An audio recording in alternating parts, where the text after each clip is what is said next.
8 universités m'ont admis, mais mon père a brûlé les lettres pour que j'aide mon frère. Il ignorait que j'en avais caché une.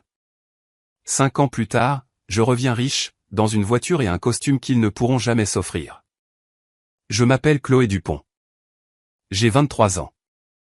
Il y a 5 ans, je me tenais parfaitement immobile dans le salon de ma famille, dans une banlieue chic de Cannes, et je regardais mon père jeter mon avenir dans une cheminée en briques. Il a tenu ma lettre d'admission à HEC Paris à la lumière, a allumé son briquet argenté et a mis le feu à l'épais parchemin. Je n'ai pas crié. Je n'ai pas pleuré.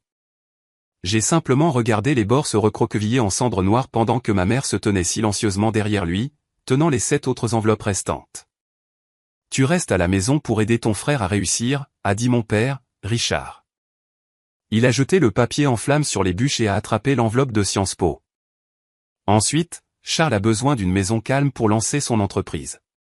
Nous avons besoin que tu travailles à temps plein à la brasserie pour aider à couvrir ses frais de démarrage. La famille soutient la famille, Chloé. Il pensait avoir brûlé mes 8 admissions universitaires ce soir-là. Il pensait m'avoir piégé avec succès dans une vie au SMIC pour servir de distributeur de billets au délire de mon grand frère. Ce que mon père ignorait, c'est que la lettre la plus importante de toutes, une bourse d'excellence couvrant l'intégralité des frais pour l'école polytechnique, était à ce moment précis pliée à plat à l'intérieur de ma basket Stan Smith gauche. Pour comprendre pourquoi mon père a brûlé mes réussites, vous devez comprendre la dynamique de la famille Dupont. Dans notre maison, mon grand frère Charles était le centre incontesté de l'univers. Charles était bruyant. Charles était exigeant. Charles était un visionnaire. Du moins, selon mes parents. À l'époque où j'étais au lycée, Charles avait déjà abandonné 2 universités publiques différentes. À chaque fois qu'il échouait, mes parents blâmaient les professeurs, le programme ou l'environnement. Lorsqu'il a décidé de devenir entrepreneur dans la tech, ils ont réhypothéqué notre maison pour financer son train de vie. J'étais la fille invisible. J'ai appris très tôt que mes notes, mes résultats d'examen et mes ambitions étaient perçus comme des menaces pour l'ego fragile de Charles. Quand je ramenais des bulletins avec 20/20 de moyenne, ma mère, Suzanne, s'empressait de les cacher dans un tiroir pour que Charles ne se sente pas mal face à ses propres échecs. J'ai passé 4 ans à étudier en secret. J'ai postulé dans les meilleures écoles tard le soir sur un ordinateur portable cabossé que j'avais acheté dans un vide-grenier. J'ai payé moi-même les frais d'inscription en utilisant l'argent de mes pourboires de mon travail du week-end comme serveuse. Je savais que l'éducation était mon seul billet de sortie d'une maison qui me traitait comme une servante. Quand les épaisses enveloppes ont commencé à arriver par la poste, j'ai commis l'erreur fatale de les laisser sur le comptoir de la cuisine. Je pensais que peut-être, juste pour une seconde, mes parents seraient fiers de moi. Au lieu de cela, ils ont vu mon plan d'évasion et ont décidé de le réduire en cendres. Mais ils ont sous-estimé la quantité de feu que je pouvais traverser. Je n'ai pas crié quand les lettres ont brûlé. Je ne suis pas tombé à genoux pour supplier mon père d'arrêter. Je n'ai pas versé une seule larme pendant qu'il se tenait là, tenant son briquet argenté, l'air incroyablement satisfait de lui-même. J'avais passé 18 ans à apprendre que dans la maison des Dupont, toute manifestation d'émotions négatives était considérée comme une attaque directe contre la tranquillité de mes parents. Si je pleurais, ma mère, Suzanne, m'accusait d'être manipulatrice. Si je criais, mon père, Richard, me disait que j'étais ingrate et instable. Mais plus important encore, je savais que réagir ne ferait que leur donner la satisfaction de me briser. Ils voulaient que j'accepte mon rôle désigné de personnage secondaire dans la grande tragédie de mon grand frère, Charles, et de sa série interminable d'échecs. Je suis donc resté dans le salon, inhalant l'odeur âcre du papier brûlé, et j'ai conservé une expression parfaitement neutre. Quand la dernière enveloppe s'est recroquevillée en cendres blanches, mon père s'est épousseté les mains.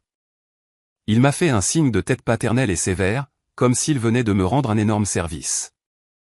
Il m'a dit d'aller dormir car j'avais le service du matin à la brasserie et Charles avait besoin que la maison soit calme pour travailler sur son business plan. J'ai dit bonne nuit. Je me suis retourné et j'ai monté les escaliers recouverts de moquettes jusqu'à ma chambre. J'ai fermé la porte sans la claquer. Je me suis assise sur le bord de mon lit simple et étroit et j'ai attendu. J'ai attendu que la télévision en bas s'éteigne. J'ai attendu les pas lourds de mon père marchant dans le couloir. J'ai attendu le déclic de la porte de la chambre de mes parents qui se verrouillait. J'ai fixé l'horloge numérique sur ma table de chevet, regardant les chiffres rouges lumineux changer. 22h30, 23h15, minuit, 1h du matin. Je n'ai pas bougé. Mon cœur battait si fort contre mes côtes que je pensais que le son pourrait résonner à travers les cloisons, mais mes mains étaient complètement immobiles. À exactement 2h du matin, je me suis enfin penché et j'ai délaissé ma basket Stan Smith gauche. J'ai glissé mon pied hors de la chaussure et j'ai plongé la main à l'intérieur. Sous la semelle en mousse bon marché, pressée complètement à plat, se trouvait l'épais parchemin de couleur crème de ma lettre d'admission à l'école polytechnique. Je l'ai sorti et j'ai lissé les plis avec mes pouces. Le sceau officiel de l'université brillait dans la faible lumière de ma lampe de bureau. C'était une bourse académique d'excellence. Elle couvrait les frais de scolarité, le logement et incluait une petite allocation de subsistance. C'était un morceau de papier valant 1 million d'euros que j'avais intercepté auprès du facteur 3 jours plus tôt. Je savais que mon père détruisait mon courrier. J'avais remarqué que mes lettres de refus arrivaient, mais que mes admissions manquaient mystérieusement à l'appel. Le jour où la lettre de Polytechnique est arrivée, j'ai rejoint le facteur au bout de l'allée, j'ai fourré l'épaisse enveloppe dans ma chaussure et je suis rentré dans la maison en agissant comme si la boîte aux lettres était vide. En regardant la lettre maintenant, dans l'obscurité silencieuse de ma chambre d'enfant, j'ai ressenti une montée froide, dure et pure d'adrénaline. C'était ma preuve de vie. C'était la preuve irréfutable que je valais plus qu'un salaire au SMIC destiné à la start-up fantaisiste de mon frère. Charles avait 25 ans, vivait dans notre sous-sol et lançait sa 3e entreprise imaginaire. La première était une entreprise de t-shirts personnalisés qui a fait faillite en 6 mois. La deuxième était un podcast lifestyle qui a coûté 10 000 € à mes parents en équipement audio et a généré exactement 0 auditeur. Maintenant, il préparait une application. Il ne savait pas coder. Il ne savait pas construire un modèle financier. Mais mes parents ont quand même réhypothéqué notre maison car Charles était l'enfant prodige et son succès allait valider toute leur existence. Je n'étais que la fille de rechange, la main-d'œuvre engagée, le filet de sécurité qu'ils pouvaient exploiter quand l'argent viendrait à manquer. Je me suis levé et j'ai tiré un sac de sport en toile noire délavé du fond de mon placard. Je n'ai pas emballé de souvenirs.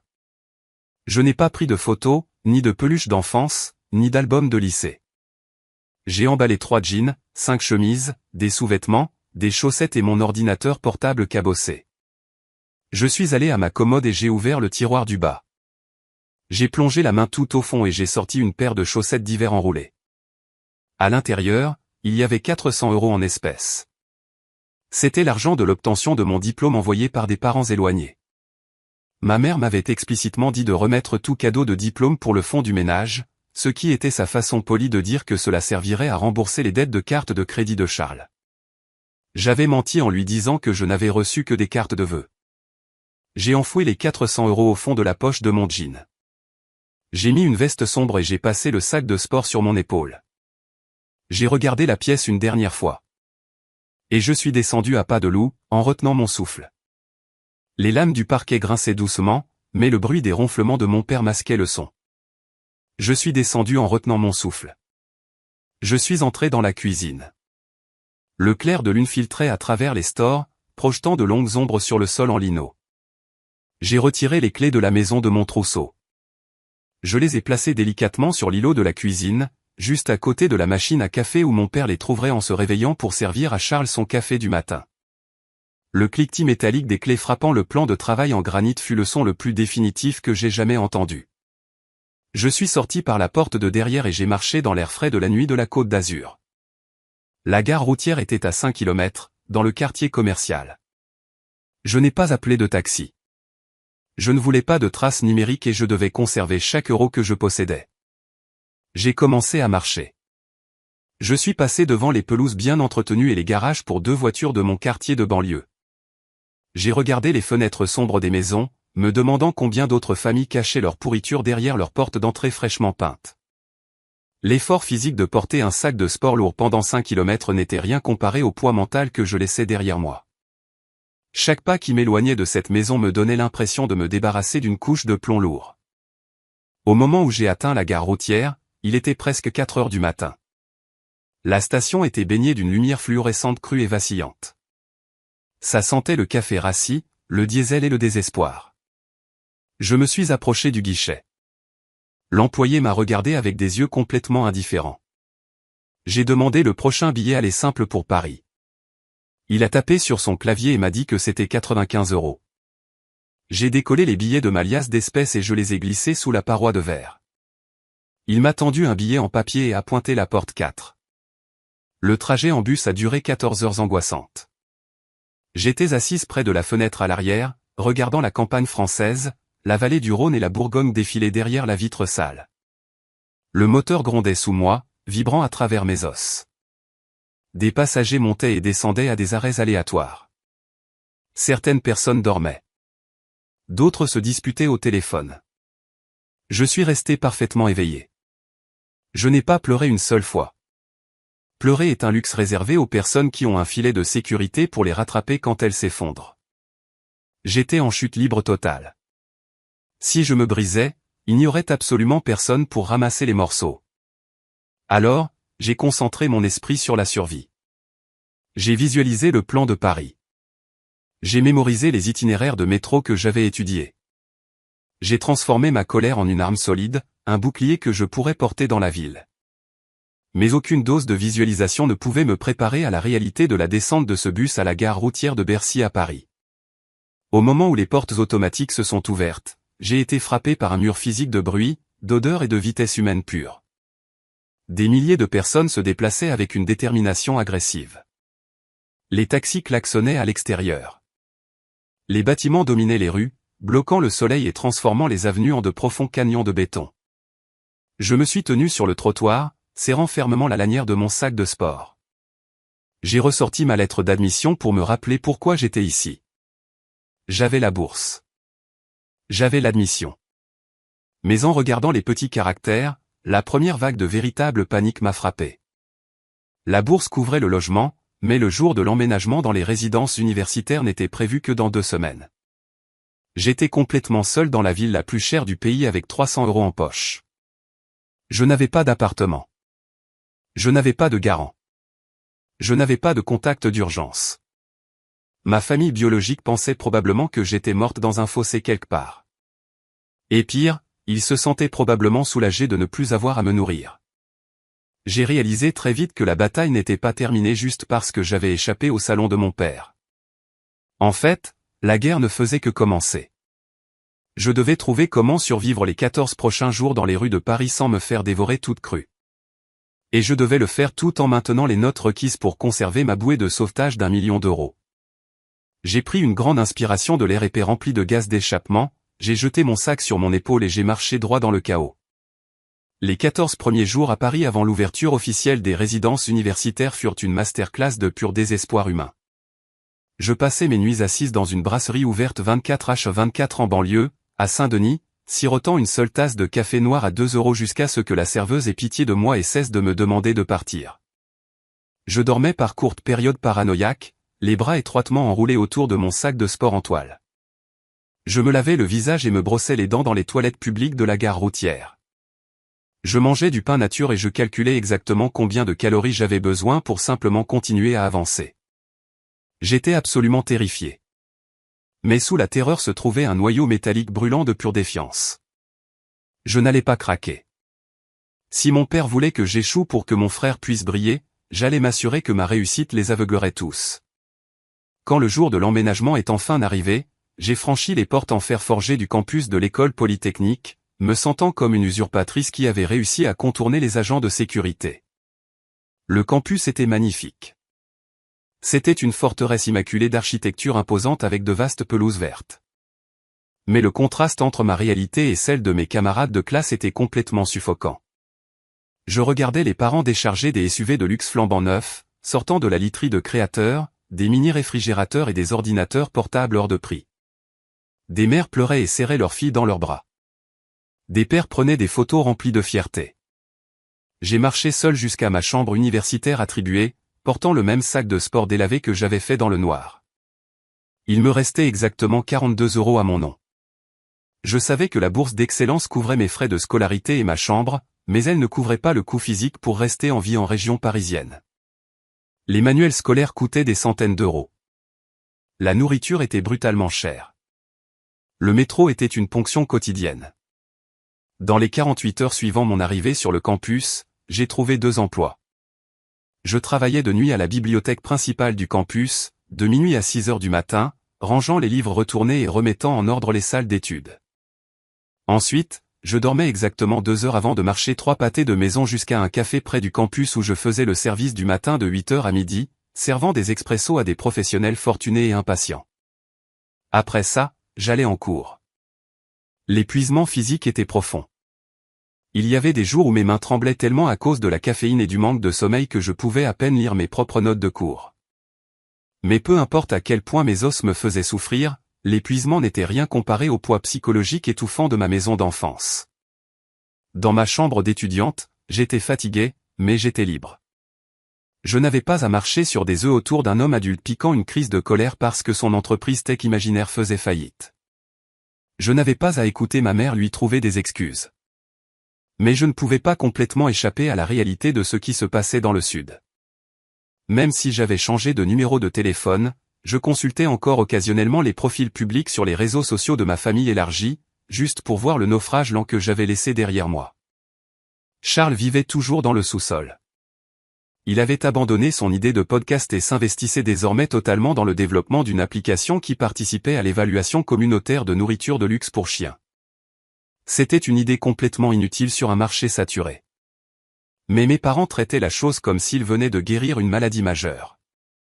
À travers une publication Facebook négligente d'une tante, j'ai appris que mon père avait encaissé une part massive de ses économies de retraite pour payer une agence spécialisée pour concevoir le logo de l'application de Charles.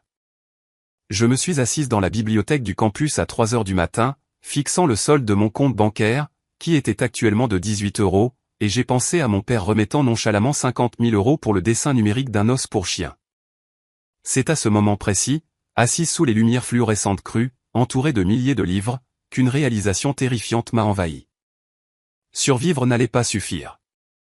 Obtenir un diplôme de Polytechnique et décrocher un emploi stable en entreprise à 80 000 € par an n'allait pas me protéger. Mes parents étaient financièrement irresponsables et profondément liés à la ruine inévitable de mon frère. Lorsqu'ils finiraient par faire complètement faillite, lorsque la banque viendrait saisir leur maison et leur voiture, ils viendraient me chercher. Ils regarderaient mon emploi stable et exigeraient que j'assume mon devoir envers la famille. Ils essaieraient de m'entraîner directement dans le trou noir financier qu'ils avaient créé pour Charles. Si j'étais juste à l'aise, ils me saigneraient à blanc. Je n'avais pas besoin d'être à l'aise. Je devais devenir complètement et définitivement intouchable. J'avais besoin du genre de richesse et de pouvoir qui bâtit des murs si hauts que ma famille ne pourrait même pas en voir le sommet. Le point d'inflexion s'est produit au cours du semestre de printemps de ma 2e année. Je faisais le service du mardi matin au café, essuyant la buse vapeur de la machine à expresso. La boutique était située près d'un grand pôle financier de la Défense et était un endroit prisé des investisseurs en capital risque et des banquiers d'affaires pour tenir des réunions informelles avant de rejoindre leur tour de verre. 2 hommes en costume en laine sur mesure étaient assis au comptoir en attendant leur commande. Ils parlaient fort, se moquant complètement de qui pouvait les entendre. Nous venons de perdre 12 millions d'euros sur cette start-up de logistique, a dit l'homme le plus âgé, se frottant les tempes de frustration. Le dossier d'investissement était impeccable. Le fondateur avait le pédigré, mais le taux de combustion en interne était toxique, et nos modèles prédictifs ont totalement manqué les signaux d'alarme comportementaux de l'équipe dirigeante. L'homme plus jeune a remué son café. J'ai arrêté d'essuyer le comptoir. Mon cœur a frappé contre mes côtes si fort que je l'ai senti dans ma gorge. Évaluation algorithmique des risques, prédiction de l'échec des startups en fonction des décisions financières comportementales. Je savais exactement de quoi il parlait car je l'avais vécu. Depuis 1 an, j'apprenais discrètement à coder dans ma chambre d'étudiante. Cela avait commencé comme un mécanisme d'adaptation. J'essayais de comprendre mathématiquement pourquoi mes parents étaient si aveugles face aux échecs de Charles. J'avais commencé à construire des feuilles de calcul complexes pour suivre la chronologie de ses faillites. J'avais saisi le capital initial qu'il avait reçu, la vitesse à laquelle l'argent partait en fumée, les dépenses de luxe inutiles qu'il privilégiait au détriment du développement réel du produit, et le point d'effondrement inévitable. J'avais transformé la vie entière de mon frère en un ensemble de points de données. Ensuite, j'ai appris le Python et j'ai commencé à construire un algorithme prédictif juste pour voir si un ordinateur pouvait identifier le moment exact où une entreprise était condamnée avant que les humains impliqués ne s'en rendent compte. J'étais essentiellement en train de construire le logiciel back-end exact d'évaluation des risques que ces investisseurs en capital risque recherchaient désespérément. Et j'utilisais mon frère, l'enfant prodige, comme référence absolue pour un échec spectaculaire. J'ai tendu leur café aux hommes et j'ai pratiquement couru jusqu'à ma chambre universitaire dès la fin de mon service. Je n'ai pas dormi pendant les 3 jours suivants. J'ai arrêté d'aller à mes cours optionnels. J'ai vécu d'eau du robinet et de biscuits rassis de la cantine. J'ai ouvert mon ordinateur portable et j'ai commencé à décortiquer mon code, le transformant d'un simple tracker de données en un modèle financier prédictif sophistiqué. J'ai configuré l'algorithme pour analyser des milliers de microtransactions, en les croisant avec les taux de survie de l'industrie. Ce fut un processus d'essai et d'erreur brutal et angoissant, mais guidé par une pure rancune et le besoin désespéré de devenir intouchable, j'ai fini par percer le secret. J'avais un prototype fonctionnel. Il était brut et manquait d'une interface utilisateur soignée, mais les mathématiques fondamentales étaient absolument infaillibles. J'ai passé les données historiques de 50 startups ayant échoué dans mon système et il a prédit correctement leur faillite des mois avant leur dépose officielle avec une précision de 94%. Je détenais le pouvoir de faire économiser des centaines de millions d'euros aux investisseurs en capital risque. Mais avoir un logiciel brillant sur un ordinateur portable cabossé dans une chambre universitaire ne servait à rien si je ne pouvais pas le mettre devant la bonne personne. Je n'avais pas de réseau. Je n'avais pas de famille riche pour me présenter à des business angels. J'étais une serveuse de 20 ans avec des cernes sous les yeux et un compte bancaire frôlant le zéro. J'avais besoin d'un requin. J'avais besoin de quelqu'un d'assez impitoyable pour regarder au-delà de mon âge et voir la valeur brute et indéniable de l'arme que je venais de construire. J'ai commencé à faire des recherches sur les sociétés d'acquisition technologique les plus agressives de Paris. Je cherchais un type spécifique de prédateur et il n'a pas fallu longtemps pour la trouver. Elle s'appelait Vivienne Vasseur. Elle était l'associée directrice d'une société de capital risque spécialisée qui orchestrait des OPA hostiles et des acquisitions technologiques agressives. Les magazines financiers la qualifiaient de brillante, froide et totalement inapprochable. Elle était exactement ce qu'il me fallait. Et comme le destin fait bien les choses, elle devait donner une conférence en tant qu'invitée à l'école polytechnique la semaine suivante. Je savais que je n'aurais pas droit à une introduction polie. Je savais qu'elle ignorerait un email et que ses assistants bloqueraient tout appel téléphonique. J'allais devoir lui tendre une embuscade et j'allais devoir le faire avec le genre d'audace qui ferait s'arrêter un requin de nager. La guerre passait officiellement de l'ombre de ma chambre étudiante aux salles de réunion étincelantes et à enjeux élevés du quartier de la Défense. Je me suis assise au tout dernier rang de l'amphithéâtre de l'université, mon ordinateur portable cabossé posé sur les genoux. Vivienne Vasseur n'est pas simplement montée sur scène. Elle en a pris le contrôle. Elle portait un tailleur Saint-Laurent parfaitement coupé et son expression était totalement dénuée de chaleur. Elle était l'associée directrice de Vasseur Capital, une société d'investissement connue pour exécuter les acquisitions technologiques les plus agressives du quartier des affaires. Pendant l'heure qui a suivi, je l'ai regardé démanteler absolument les modèles économiques de 3 étudiants en master différents. Elle n'a pas élevé la voix. Elle a simplement posé des questions pointues et chirurgicales qui ont exposé chaque faille de leur projection financière jusqu'à ce que les étudiants balbutient. Elle possédait une brillance analytique terrifiante. En la regardant, j'ai compris qu'elle était exactement le genre de prédateur dont j'avais besoin pour reconnaître mon travail. Quand la conférence s'est terminée, un essaim d'étudiants en finance ambitieux s'est précipité vers la scène, espérant lui remettre leur CV. Je ne les ai pas rejoints. Je savais qu'une femme comme Vivienne Vasseur jetait les CV non sollicités directement à la poubelle. Au lieu de cela, je me suis glissé par les portes arrière de l'auditorium et j'ai couru dans le couloir en direction des ascenseurs VIP privés. Je savais, pour avoir fait des recherches sur sa société, que l'efficacité était sa religion principale. Elle n'attendrait pas dans le hall bondé. Je me suis tenu à côté des portes en acier brossé de l'ascenseur privé et j'ai attendu. Mon cœur battait à un rythme frénétique contre mes côtes. Si la sécurité du campus me surprenait en train de tendre une embuscade à une milliardaire donatrice de l'université, je pouvais perdre ma bourse et être renvoyé. Mais jouer la carte de la sécurité ne m'avait jamais protégé dans la maison de mon père, et ça n'allait pas me protéger ici. 2 minutes plus tard, Vivienne a tourné au coin, flanquée d'un assistant de direction silencieux. Elle ne m'a même pas regardé en entrant dans l'ascenseur. Son assistant a tendu le bras pour bloquer la porte, mais j'ai bougé plus vite. Je suis passé juste devant son bras et je me suis glissé à l'intérieur de la cabine au moment où les portes se refermaient. L'assistant a immédiatement tendu la main vers le bouton d'appel de la sécurité, mais Vivienne a levé une seule main manucurée, l'arrêtant. Elle m'a regardé avec des yeux froids et sombres. Elle n'avait pas l'air amusée. Elle ressemblait à un requin, calculant si je valais la peine d'être mordu. Vous avez exactement le temps qu'il faut à cet ascenseur pour atteindre le rez-de-chaussée, a-t-elle dit. Sa voix était plate et parfaitement calme. Dites-moi pourquoi vous venez de risquer que la sécurité du campus vous traîne hors de ma vue. Je n'ai pas hésité. Je l'ai regardé droit dans les yeux et j'ai parlé avec une conviction totale. Vous venez de dire à une salle pleine d'étudiants que votre entreprise a perdu 12 millions d'euros le trimestre dernier parce que vos modèles d'évaluation des risques traditionnels n'ont pas réussi à prédire l'instabilité émotionnelle d'un fondateur. J'ai passé la dernière année à construire un logiciel prédictif back-end qui signale les indicateurs comportementaux exacts de l'échec d'une start-up avant que l'argent ne brûle. Il analyse les dépenses d'ego, les restructurations impulsives et les retraits de salaires disproportionnés, et il les croise avec les taux de survie de base. J'ai passé les données historiques de 50 entreprises en faillite dans mon système. Il a prédit leur dépôt de bilan avec une précision de 94% des mois avant que les humains impliqués ne se rendent compte qu'ils étaient condamnés. L'ascenseur descendait en douceur.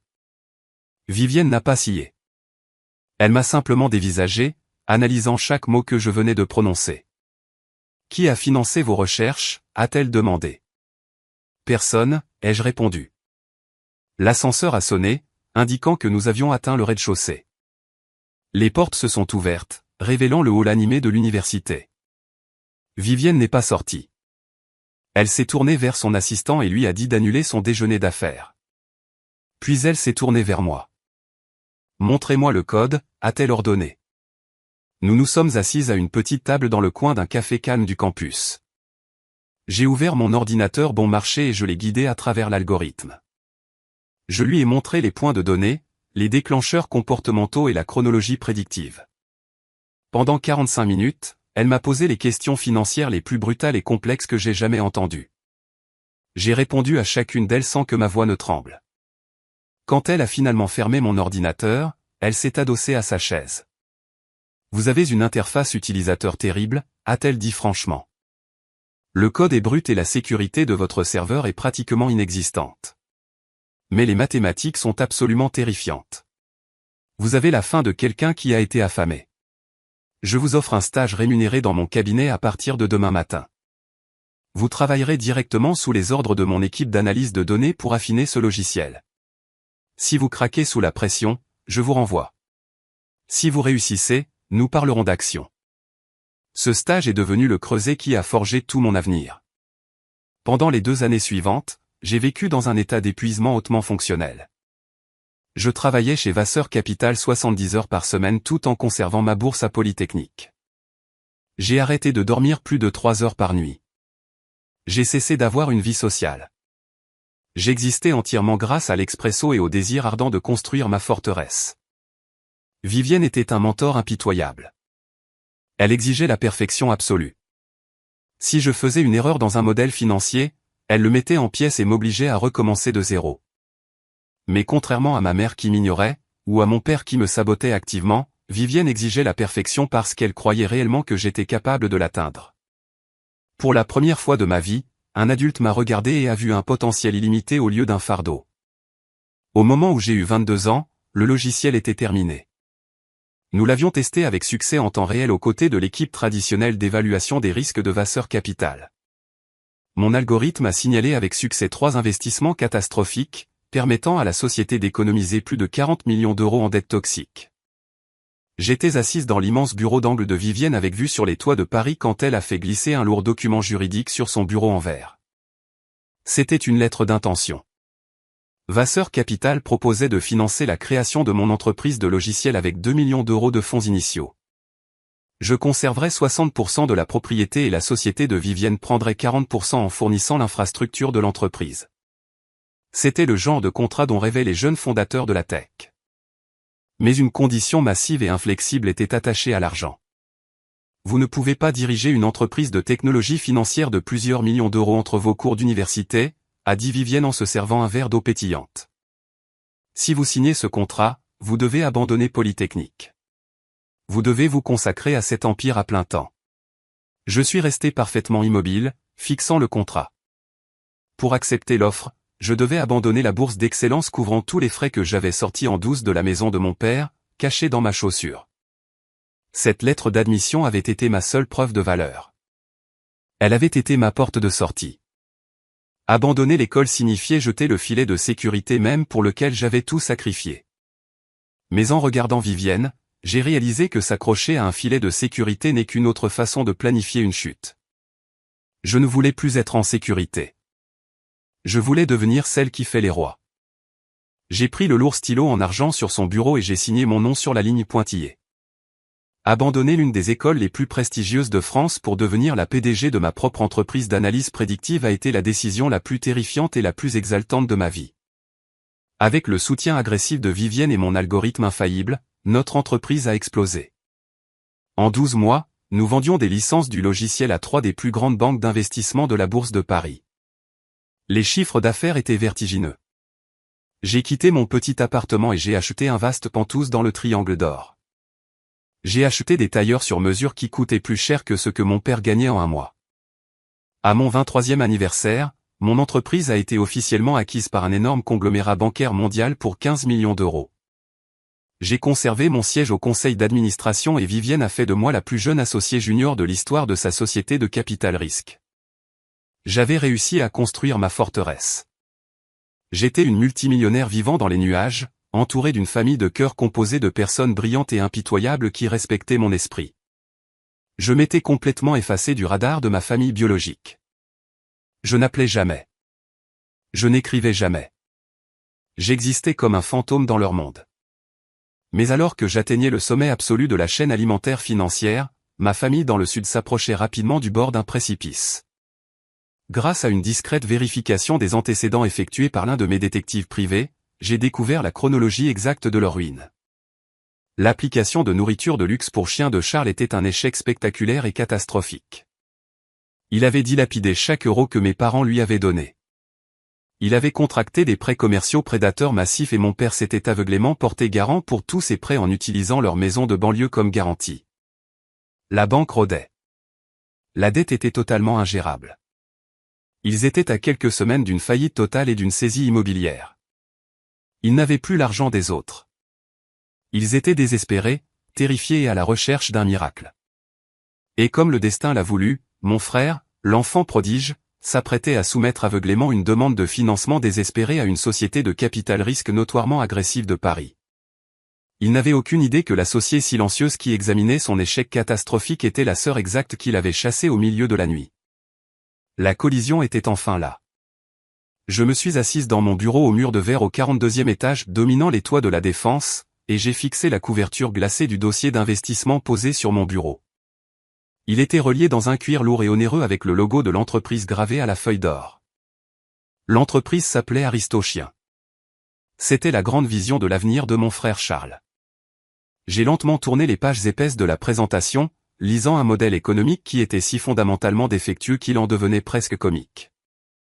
Charles voulait un demi-million d'euros en levée de fonds de série A pour développer une application de réseau social très exclusive où les propriétaires de chiens de race pourraient évaluer et critiquer des aliments pour chiens biologiques importés.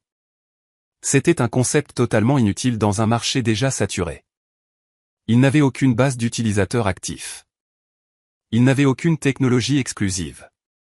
Il n'avait absolument rien d'autre qu'une série de mots à la mode imprimés sur du papier cartonné de qualité supérieure. Mais sa stratégie marketing ne m'intéressait pas. J'ai feuilleté directement jusqu'à l'annexe des divulgations financières à la fin du classeur. Dans le monde du capital risque, le pitch deck est le fantasme, mais les divulgations financières sont la réalité brutale. J'ai fait glisser mon doigt sur les colonnes de chiffres et j'ai senti un œuf froid et tranchant se former dans mon estomac. Charles avait déjà englouti 300 000 euros de capital d'amorçage initial. Selon son propre registre, il avait dépensé des sommes exorbitantes pour la location de bureaux de luxe, des déjeuners traiteurs pour ses 3 employés et un consultant en relations publiques dédié. Il n'avait pratiquement rien dépensé pour le développement de logiciels. Mais le taux d'épuisement des liquidités n'était pas la partie la plus choquante. La révélation véritablement terrifiante était enfouie dans la section des passifs détaillance et dettes garanties. Charles avait contracté un prêt commercial massif à haut rendement auprès d'un prêteur prédateur pour maintenir l'entreprise à flot au cours des 6 derniers mois. Parce que son entreprise n'avait aucun actif et aucun revenu, le prêteur exigeait une garantie physique. J'ai fixé l'adresse indiquée sur le contrat de prêt notarié. C'était l'adresse exacte de ma maison d'enfance dans la banlieue chic de Cannes. Mon père, Richard, avait signé en tant que garant principal. Ma mère, Suzanne, était co-signataire. Ils avaient littéralement parié le toit au-dessus de leur tête, la maison où j'avais grandi, la maison où mon père avait brûlé mes lettres d'admission à l'université, sur une application de nourriture pour chiens. Je me suis adossé à mon fauteuil de bureau ergonomique et j'ai pensé à la maladie psychologique pure du favoritisme de mes parents. Pourquoi un homme d'âge moyen approchant de la retraite mettrait-il en jeu tout son filet de sécurité physique sur un fils ayant un historique documenté d'échecs totaux? Parce que dans les banlieues aisées, l'illusion du succès est souvent plus importante que la réalité de la stabilité. Avoir un fils entrepreneur, PDG d'une start-up technologique, sonne de manière incroyablement prestigieuse au country club du quartier. Ça sonne beaucoup mieux que d'admettre que votre fils de 25 ans ne peut pas conserver un emploi de base pour débutants et vit dans votre sous-sol. Mes parents ont adhéré au délire de Charles car admettre qu'il était un échec catastrophique revenait à admettre que leur stratégie d'éducation était fondamentalement défectueuse. Ils avaient construit toute leur identité autour de son succès imminent. S'il échouait, ils échouaient. Alors, ils ont doublé la mise. Ils ont risqué leur maison pour protéger leur fierté. Vivienne Vasseur est entrée dans mon bureau sans frapper. Elle portait un tailleur anthracite élégant et tenait sa propre copie du dossier de Charles. Elle l'a laissé tomber sur mon bureau en verre avec un bruit sourd. J'ai déjà vu des lettres de suicide financier, a-t-elle dit en croisant les bras. Mais celle-ci est particulièrement créative. As-tu passé ces projections dans ton logiciel prédictif? J'ai levé les yeux vers mon mentor. Je n'ai même pas eu besoin de l'algorithme pour celle-là, ai-je répondu en gardant une voix parfaitement neutre. L'entreprise est complètement insolvable. Selon les termes de son prêt garanti, s'il n'obtient pas 500 000 € de financement en fonds propres d'ici le dernier vendredi de ce mois, il déclenche un défaut de paiement pur et simple. Le prêteur commercial engagera une procédure de saisie immédiate sur les propriétés en garantie. Vivienne a hoché la tête lentement, ses yeux sombres calculant la trajectoire exacte de la ruine. La garantie est une propriété résidentielle en région Provence-Alpes-Côte d'Azur, a-t-elle noté. Tu connais ces gens, Chloé? J'ai baissé les yeux vers la signature de mon père sur le document de prêt. L'encre était agressive et fortement inclinée, tout comme sa personnalité. Oui, je les connais, ai-je dit doucement. Le PDG est mon grand frère. Les garants, qui sont sur le point de perdre leur maison, sont mes parents. Vivienne n'a pas eu le souffle coupé. Elle ne m'a pas offert de pitié. Elle était un requin et elle savait que j'en devenais un aussi. Elle a simplement haussé un seul sourcil parfaitement arqué. Je vois, a-t-elle dit. Cela explique pourquoi l'architecture financière de ce désastre semble si familière à tes modèles de base. Veux-tu que je demande à mon assistant d'envoyer l'email de refus standard? Nous pouvons décliner poliment l'investissement et laisser la banque prendre leur maison. Ce serait une exécution très discrète et très propre.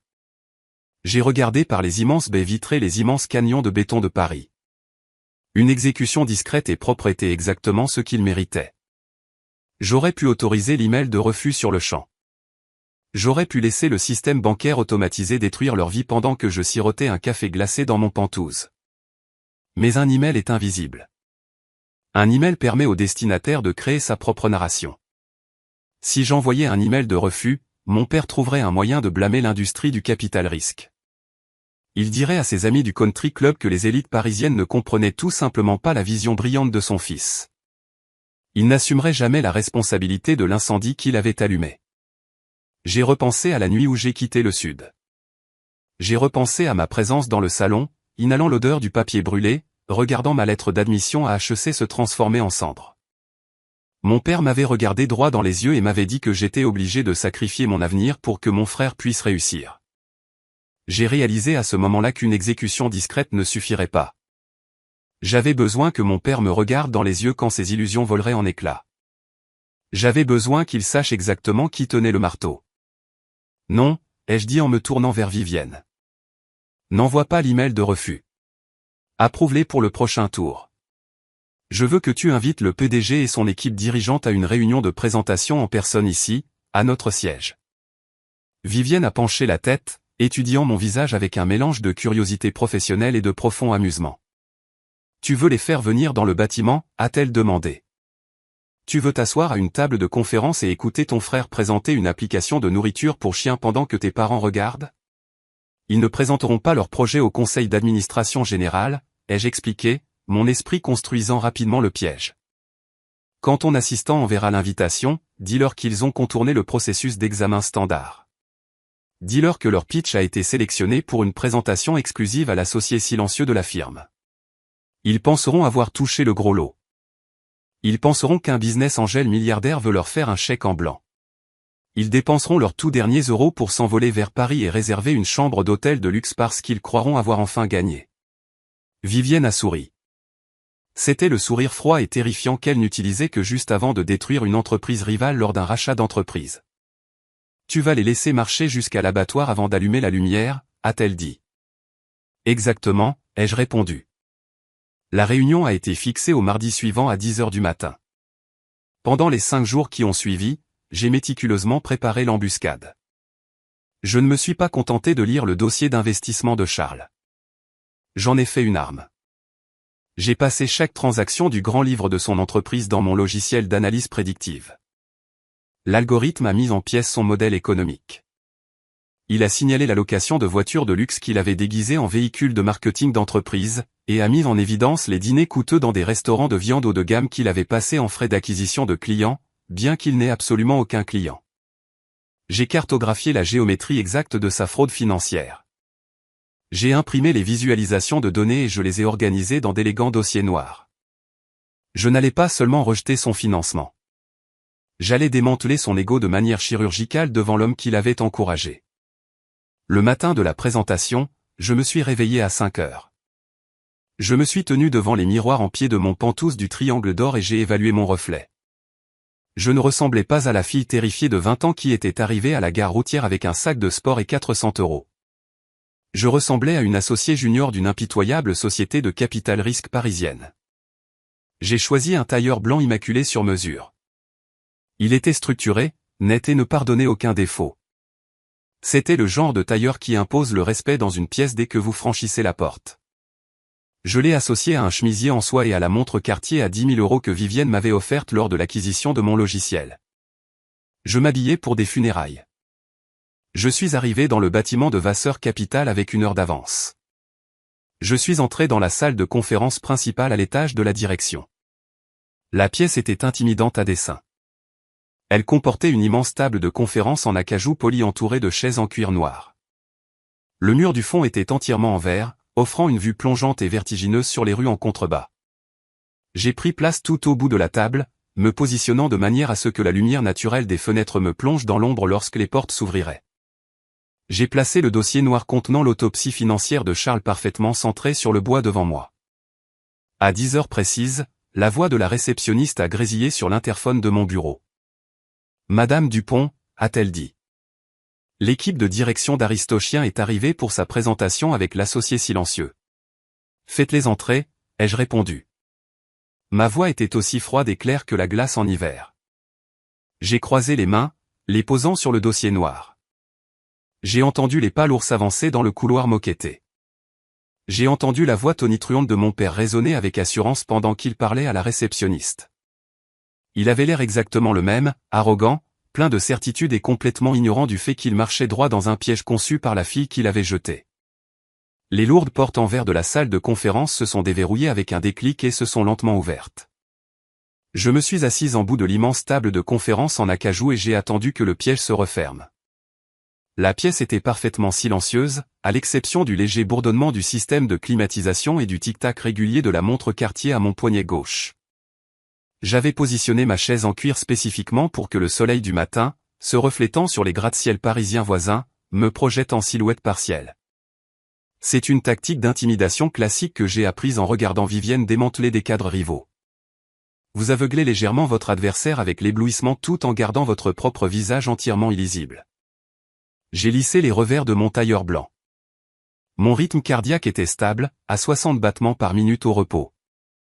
5 ans plus tôt, dans le salon de mon père, j'aurais tremblé de terreur. Aujourd'hui, j'étais une espèce complètement différente. J'étais le prédateur attendant patiemment que la proie entre dans la cage de verre qu'elle avait elle-même construite. Les lourdes portes en acajou se sont ouvertes avec un léger sifflement hydraulique. Mon frère Charles est entré le premier. Il avait 28 ans maintenant, mais il se comportait avec l'énergie nerveuse et désespérée d'un adolescent qui avait oublié de réviser pour un examen final. Il portait un costume bleu marine un peu trop grand aux épaules, et il serrait un pointeur de présentation en plastique dans sa main moite comme si c'était un radeau de sauvetage. Juste derrière lui se trouvait mon père. Richard Dupont est entré dans la salle de conférence de Vasseur Capital le torse bombé et le menton haut. Il projetait la fausse assurance d'un patriarche de banlieue qui croyait sincèrement que sa seule présence imposait un respect immédiat. Il a regardé autour de l'immense pièce, admirant l'art moderne onéreux et la vue panoramique vertigineuse sur la ville avec une expression avide et affamée. Il ne s'est pas immédiatement concentré sur moi, assise à l'autre bout de la longue table. Il était trop occupé à être impressionné par la richesse qu'il pensait être sur le point d'acquérir. « Messieurs » a dit la réceptionniste en faisant un geste vers le bout de la table. « L'associé silencieux va vous recevoir maintenant. » Elle a reculé dans le couloir et a refermé les lourdes portes. Le claquement bruyant de la serrure magnétique a résonné sèchement dans la pièce caverneuse, les enfermant à l'intérieur avec moi. Mon père a tourné son attention vers le bout de la table. Il a affiché un grand sourire commercial de façade et a fait 3 pas confiants en avant. « Merci beaucoup d'avoir pris le temps de nous recevoir », a-t-il tonné. Sa voix a rebondi sur les murs de verre, remplissant l'espace silencieux d'une autorité usurpée. « Nous représentons Aristochien, et nous sommes incroyablement ravis de partager notre vision révolutionnaire avec vous aujourd'hui. » Il a tendu sa main droite, se préparant à une poignée de main professionnelle ferme pour sceller son accord imaginaire. Puis la lumière du soleil a tourné et a illuminé mon visage. Mon père s'est arrêté de marcher. Sa main tendue s'est figée en l'air. Le sourire de façade a littéralement glissé de son visage, laissant place à un masque de choc pur et absolu. Ses yeux se sont écarquillés d'une manière impossible. Il a cligné des yeux rapidement, comme si son cerveau rejetait violemment les informations optiques que ses yeux lui envoyaient. Il a ouvert la bouche, mais aucun son n'en est sorti. Charles a heurté le dos de mon père parce qu'il n'avait pas levé les yeux de ses notes de présentation. Il a trébuché, a retrouvé son équilibre et a finalement regardé tout au bout de la table. Charles ne m'a pas reconnu au début. Je portais un tailleur qui coûtait plus cher que tout son budget marketing. Mes cheveux étaient coiffés dans un brushing lisse et professionnel. Je possédais une aura d'autorité absolue et intouchable. Mais ensuite, ses yeux ont croisé les miens et sa mâchoire est tombée. « Chloé » a-t-il chuchoté, la voix complètement brisée. « Qu'est-ce que tu fais ici ?» Il a regardé autour de la salle de conférence vide, cherchant désespérément une explication logique qui n'impliquait pas que je détienne les clés de son avenir. « Pourquoi es-tu dans cette pièce ? Es-tu l'assistante de l'associé ? Nous avons besoin que tu ailles le chercher tout de suite. Nous avons une présentation massive et nous ne pouvons pas perdre de temps. » Je ne me suis pas levé. Je n'ai pas tendu la main. J'ai simplement posé mes coudes sur l'acajou poli et j'ai joint mes doigts en pointe. Je les ai fixés avec des yeux aussi froids qu'un océan en hiver. Je ne suis pas l'assistante, Charles, ai-je dit. Ma voix était calme, posée et absolument terrifiante. Je suis l'associé junior de ce cabinet. Je suis l'investisseur silencieux qui a demandé cette réunion spécifique et vos finances sont une vaste blague. Asseyez-vous, tous les deux. Parlons de votre dette catastrophique. Mon père a laissé échapper un étrange bruit d'étranglement. Il a reculé en titubant et s'est laissé tomber lourdement dans l'une des chaises en cuir noir, comme si les os de ses jambes s'étaient soudainement dissous. Charles est resté debout, figé sur place, tenant son pointeur en plastique comme un bouclier. « Assieds-toi, Charles » ai-je ordonné, ma voix baissant d'une octave entière. Il a tressailli et s'est effondré sur la chaise à côté de mon père. J'ai ouvert l'élégant dossier noir posé sur la table devant moi. Je ne leur ai pas demandé de commencer leur présentation. Je ne les ai pas laissés parler. J'ai simplement commencé à lire leur autopsie financière à haute voix, disséquant leur échec ligne par ligne sanglante. Vous demandez 500 000 € de financement en actions de série A pour une application de réseau social pour chiens de race, ai-je dit, regardant directement mon père. Mais selon votre propre grand livre, vous avez 0 utilisateur actif. Vous avez 0 code propriétaire. Ce que vous avez, c'est un véhicule de luxe en location, 3 abonnements coûteux à des country clubs passés en frais de prospection, et un prêt commercial prédateur avec une date de défaut de paiement ferme fixée à ce vendredi. J'ai tourné une page, tapotant mon stylo Cartier contre une colonne de chiffres surlignés. Vous avez englouti 300 000 € de capital initial sans écrire une seule ligne de code logiciel viable. Vous avez payé 40 000 € à un consultant en images de marque pour concevoir un logo, mais vous avez dépensé absolument 0 € pour un architecte serveur. Ce n'est pas une start-up technologique, messieurs. C'est une fraude financière hautement désorganisée, conçue pour subventionner un style de vie de luxe que vous ne pouvez pas vous permettre. Mon père a finalement retrouvé sa voix. C'était la même voix autoritaire et exigeante qu'il avait utilisée la nuit où il avait brûlé mes admissions à l'université dans la cheminée. C'était la voix d'un homme essayant désespérément de reprendre le contrôle d'une histoire qui lui avait déjà glissé entre les doigts. « Écoute-moi bien, Chloé », a-t-il dit en se penchant en avant et en pointant un doigt épais et tremblant vers moi. « Je ne sais pas à quel jeu tu joues ni comment tu t'es arnaqué une place dans cette chaise de luxe. Mais tu vas montrer un peu de respect à ton frère. Nous sommes venus ici pour un financement, et tu dois ton soutien à cette famille.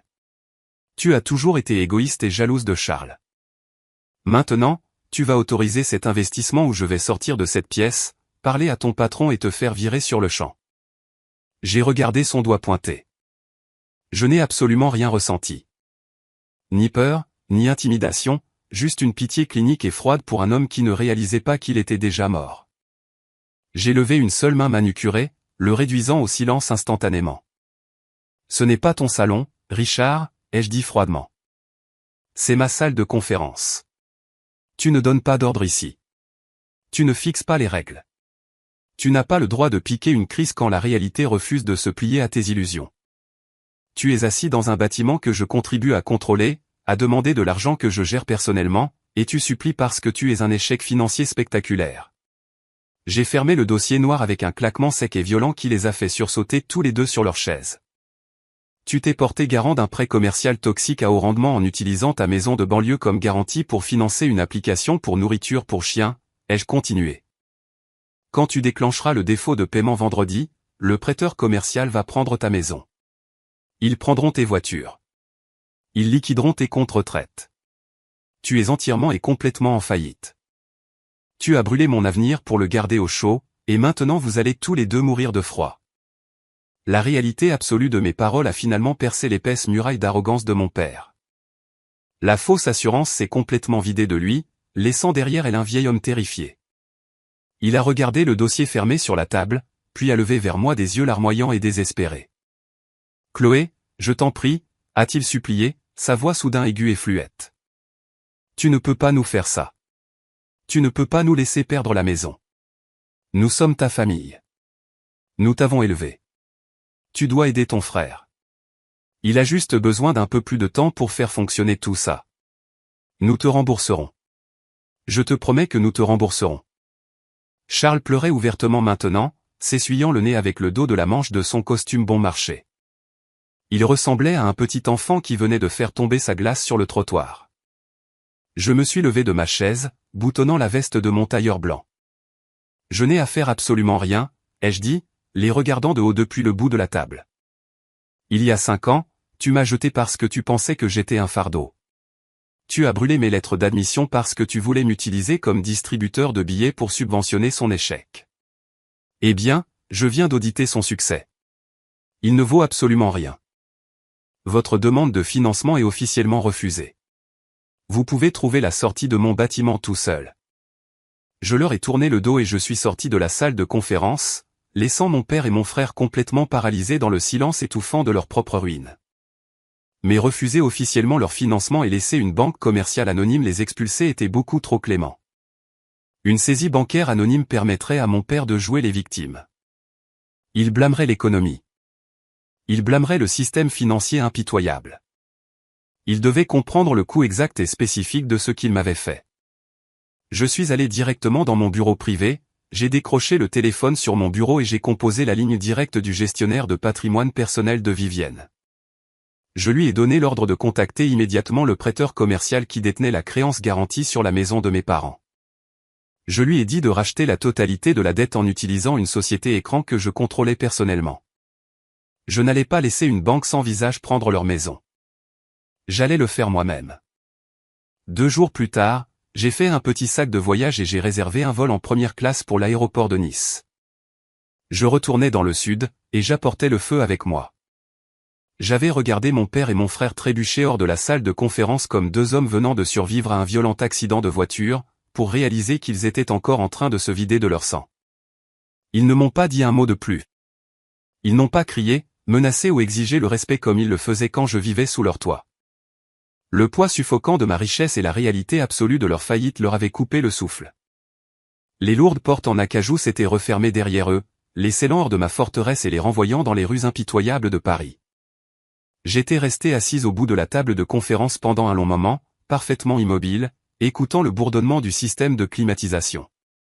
Je venais de refuser formellement leur financement et de garantir l'effondrement de l'empire technologique imaginaire de mon frère. Mais en regardant l'élégant dossier noir contenant leur ruine financière, je savais que laisser simplement une banque commerciale anonyme prendre leur maison n'allait pas m'apporter la conclusion que j'exigeais. Une saisie immobilière par une banque commerciale est un processus bureaucratique lent. Elle implique des lettres automatisées, des agents de recouvrement insensibles et une expulsion légale stérile. Cela donne aux personnes désespérées comme mon père l'opportunité de se dépeindre comme les victimes tragiques d'un système financier défaillant. Il passerait le reste de sa vie assis dans des bars à dire à quiconque voulait l'entendre que les banques avaient détruit l'avenir de son brillant fils. Je n'allais pas lui accorder ce confort. Je n'allais pas le laisser blâmer l'économie ou la nature impitoyable du capital-risque. J'avais besoin qu'il sache avec une certitude absolue et terrifiante que l'architecte de sa destruction était la fille exacte qu'il avait jetée. J'ai décroché le téléphone sur la table de conférence et j'ai composé la ligne directe du gestionnaire de patrimoine senior chez Vasseur Capital. Quand il a répondu, je lui ai donné une série d'instructions très précises. Je lui ai dit de contacter le prêteur commercial prédateur qui détenait la créance garantie sur la maison de banlieue de mes parents dans le sud. Dans le système financier, la dette commerciale toxique est achetée et vendue sur le marché secondaire tous les jours. Lorsqu'un emprunteur est à quelques semaines d'un défaut de paiement ferme, les prêteurs sont souvent ravis de vendre le papier à une société de capital investissement juste pour retirer le passif de leur livre. J'ai ordonné à mon gestionnaire de patrimoine d'acheter l'intégralité du portefeuille de dette de ma famille en utilisant une société holding opaque que je contrôlais totalement. Je me fichais de la prime exigée par la banque. J'avais des millions d'euros en capitaux liquides et j'étais sur le point de l'utiliser pour acheter le toit physique au-dessus de la tête de mes bourreaux. La transaction a pris moins de 48 heures pour être validée. Le jeudi après-midi, l'encre numérique était sèche. La banque commerciale avait transféré l'acte de fiducie et les contrats de prêt à ma société holding. Je n'étais plus seulement la sœur qu'ils avaient écartée. J'étais légalement leur banque. Je détenais le pouvoir absolu et unilatéral de lancer une procédure de saisie immédiate à la seconde où il manquerait leur délai final. Avec le piège légal définitivement verrouillé, j'ai dit à Vivienne que je prenais un congé de 3 jours. Je suis retourné à mon Penthouse du Triangle d'Or pour faire mes bagages. 5 ans plus tôt, j'avais préparé un sac de sport en toile délavé dans le noir, terrifié à l'idée que mon père se réveille et me surprenne. J'avais fourré 3 jeans et 400 € dans mes poches et j'avais fui dans la nuit comme une criminelle. Cette fois, j'ai préparé un sac de voyage Louis Vuitton immaculé. J'ai pris une paire de lunettes de soleil de créateur, un chemisier en soie et un blazer structuré. Je ne me faufilais plus par la porte de derrière. Je volais en première classe pour retourner exactement à l'endroit où mon avenir était censé brûler, et j'apportais un brasier avec moi. Pour bien comprendre la gravité de ce que je m'apprêtais à faire, il faut comprendre le rôle que ma mère a joué dans la dynamique de la famille Dupont. Mon père, Richard, était l'homme de main bruyant et agressif, mais ma mère, Suzanne, était l'architecte discrète et méticuleuse de l'illusion. Suzanne se souciait d'une chose par-dessus tout, et c'était son statut social dans notre banlieue aisée de la classe moyenne supérieure. C'était le genre de femme qui dépensait des milliers d'euros en aménagement paysager professionnel tout en ignorant activement le fait que sa fille cumulait 2 emplois au SMIC juste pour payer les frais de dossier universitaire. Suzanne n'a jamais tenu le briquet la nuit où mes lettres d'admission ont brûlé, mais elle a tendu l'essence à mon père. Elle est restée silencieuse à l'arrière-plan, validant sa cruauté parce que me sacrifier était la seule façon de maintenir le fantasme coûteux que son fils Charles était un génie. L'estime personnelle de Suzanne était entièrement liée à l'apparence physique de cette maison. C'était sa carte d'entrée au country club. C'était sa preuve qu'elle était une mère accomplie. Lui enlever cette maison allait la couper complètement de sa fausse réalité. J'ai atterri à l'aéroport international de Nice-Côte d'Azur vendredi matin. Je n'ai pas appelé un service de VTC économique. J'ai marché directement vers le comptoir de location de voitures exotiques de luxe et je leur ai tendu ma carte d'entreprise Platinum. J'ai demandé le véhicule le plus agressif et intimidant qu'ils avaient sur le parking. 10 minutes plus tard, on me remettait les clés d'une Porsche Panamera gris ardoise flambant neuve. C'était une machine basse et large qui ronronnait avec un grognement mécanique profond et guttural. C'était une voiture conçue pour faire tourner les têtes et projeter une domination financière absolue. C'était une voiture dont mon père avait rêvé toute sa vie mais qu'il n'avait jamais pu s'offrir parce qu'il était trop occupé à financer les échecs de mon frère. J'ai pris l'autoroute et j'ai roulé vers la banlieue.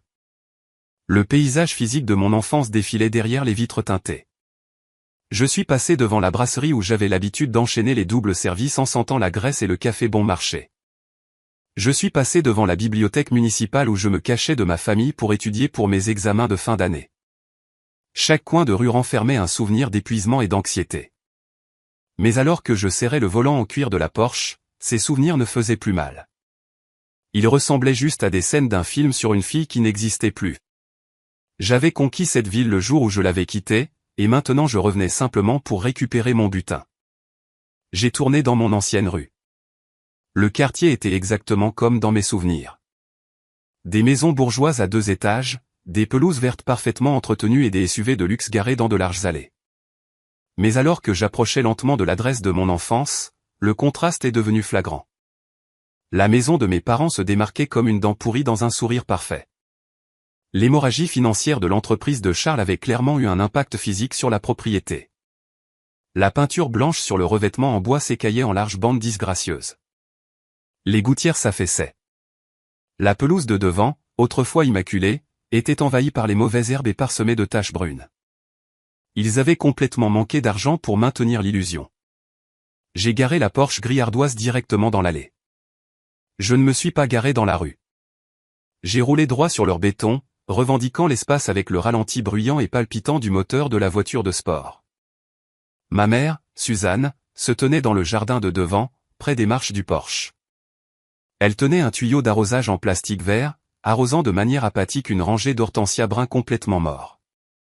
Elle portait un chemisier à fleurs délavées, et ses cheveux semblaient négligés, un changement radical par rapport à la femme mondaine du country club que j'avais connue. Le stress de la faillite imminente l'avait fait vieillir de 10 ans en 5 ans.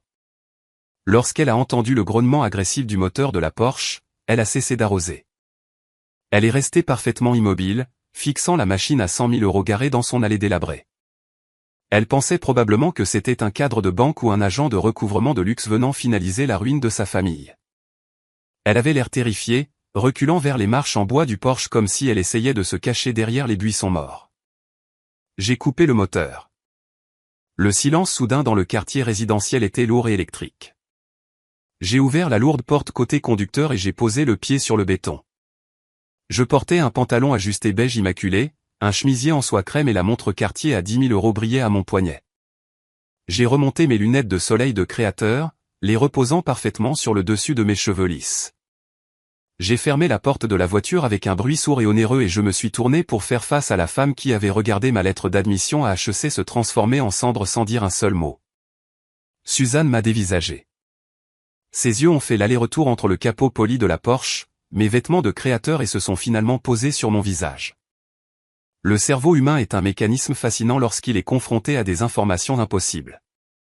Il essaie activement de rejeter les données visuelles qu'il reçoit.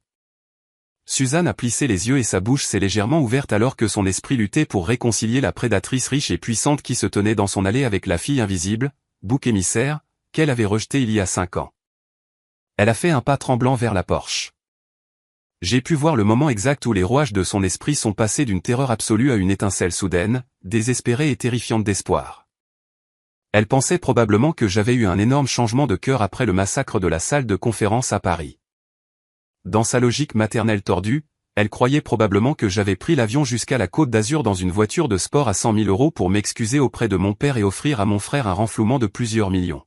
« Chloé » a-t-elle murmuré, sa voix tremblant si fort qu'elle ressemblait à une feuille sèche prise dans le vent. « Tu es revenue. Tu es si belle. Regarde cette voiture. Regarde-toi. Nous savions que tu ne nous laisserais pas simplement tomber. Nous savions que tu te souviendrais de ta famille. » Elle a tendu les bras, se préparant à me tirer dans le genre d'étreinte chaleureuse et maternelle qu'elle m'avait activement refusée pendant toute mon enfance. Je n'ai pas bougé. Je n'ai pas souri. J'ai simplement levé la main gauche, paume vers l'extérieur, établissant une frontière physique immédiate et impénétrable entre nous. Ne me touche pas, Suzanne, ai-je dit. Ma voix était complètement plate, dépourvue de toute chaleur ou affection familiale. La dureté de mon ton et l'utilisation de son prénom l'ont frappée comme un coup physique. Elle a reculé, trébuchant en arrière de quelques pas jusqu'à ce que son talon heurte le bord de l'allée en béton. Avant qu'elle ne puisse dire un mot de plus, la lourde porte d'entrée en bois de la maison s'est violemment ouverte. Mon père, Richard, et mon frère Charles ont fait irruption sur le porche. Le grondement bruyant et agressif du moteur de la Porsche les avait tirés de leur ruine misérable et imminente. Ils se sont arrêtés net en haut des marches. Ils avaient tous les deux l'air totalement épuisés. Mon père portait un polo froissé, et son visage était mal rasé. L'assurance artificielle qu'il avait projetée dans la salle de conférence de Vasseur Capital à peine 2 jours auparavant avait entièrement disparu, remplacée par le regard creux et enfoncé d'un homme qui savait qu'il se noyait dans une dette toxique. Charles se tenait légèrement derrière lui, regardant par-dessus l'épaule de mon père comme un enfant effrayé se cachant d'un orage. Ils ont dévisagé la voiture de sport gris ardoise garée agressivement sur leur propriété. Puis leurs yeux sont montés et se sont verrouillés sur moi. Pendant quelques longues et atroces secondes, personne n'a respiré. Le quartier résidentiel était parfaitement calme à l'exception du bruit du tuyau d'arrosage qui déversait de l'eau sur l'allée. J'ai remarqué du coin de l'œil que Madame Garnier, la voisine âgée qui habitait la maison d'à côté, avait arrêté de ramasser son courrier du matin et se tenait à la limite de sa propriété, nous regardant activement. Suzanne l'a remarqué aussi, et une rougeur profonde de honte intense a grimpé le long du cou de ma mère. Suzanne avait passé toute sa vie d'adulte à cultiver l'illusion parfaite de la classe moyenne supérieure pour ses voisins, et maintenant son échec ultime se déroulait en plein jour. Mon père a finalement rompu le silence. À mon plus grand étonnement, son instinct de survie a complètement pris le dessus sur sa honte. Il a réellement essayé de sourire. Il a bombé le torse et a descendu les marches en bois, s'approchant de moi avec l'arrogance et l'assurance injustifiée d'un patriarche qui croyait sincèrement avoir encore le contrôle. « Chloé » a-t-il dit, sa voix résonnant à travers la pelouse dans une tentative désespérée de paraître autoritaire. L'audace aveuglante et pure de son sentiment de légitimité était presque magnifique. Il se tenait là, complètement ruiné sur une pelouse mourante, suppliant pratiquement pour sa survie financière, et il essayait encore de me donner des ordres. Il croyait sincèrement que le fait biologique de sa paternité lui accordait un accès illimité à mon compte bancaire. Je ne me suis pas avancé à sa rencontre. Je suis resté parfaitement planté à côté de la portière conducteur de ma voiture. J'ai tendu le bras vers le siège passager et j'ai ramassé l'épaisse et lourde enveloppe Kraft que j'avais apportée de Paris. « Je ne suis pas venu ici pour te sauver, Richard, ai-je dit, ma voix portant clairement dans l'air estival. Je suis venu ici pour livrer un message. » Mon père s'est arrêté de marcher. Il était à moins de 2 mètres de moi. Le faux sourire a disparu de son visage instantanément, remplacé par une moue sombre et défensive. « De quoi tu parles » a-t-il exigé. « Tu es ma fille. Tu as des millions d'euros. Tu dois ton soutien à cette famille après tout ce que nous avons fait pour toi. » Je l'ai regardé avec un détachement clinique et froid. J'ai ouvert le fermoir de l'enveloppe et j'ai sorti une épaisse liasse de documents légaux imprimés sur du papier lourd de qualité. Le logo de Vasseur Capital était en relief en haut de la première page. J'ai fait 3 pas en avant, envahissant son espace personnel, et j'ai poussé la liasse entière de documents directement contre sa poitrine. Il a levé les mains par réflexe pour les attraper avant qu'ils ne tombent au sol. « Lis la première page », ai-je ordonné. Mon père a baissé les yeux sur les documents. Ses yeux ont balayé l'épais texte noir. J'ai regardé ses pupilles se dilater. J'ai regardé les dernières couleurs se vider complètement de son visage jusqu'à ce qu'il ressemble à une statue de cire. Ses mains se sont mises à trembler si violemment que le papier a froissé bruyamment dans l'air calme. « Qu'est-ce que c'est » a-t-il murmuré. Sa voix était complètement vidée. « C'est la preuve absolue et irréfutable de votre destruction » ai-je dit, en gardant un ton parfaitement conversationnel. Quand j'ai formellement refusé la demande de financement de Charles mardi, ton entreprise a déclenché un défaut de paiement ferme sur son prêt commercial. Ton prêteur a immédiatement paniqué. Ils ont réalisé que vous aviez zéro actif et zéro capacité à rembourser les centaines de milliers d'euros que vous aviez empruntés. Dans le système financier, quand une banque détient une dette toxique, elle la vend sur le marché secondaire pour limiter ses pertes. J'ai pointé un doigt manucuré vers le document qui tremblait dans ses mains.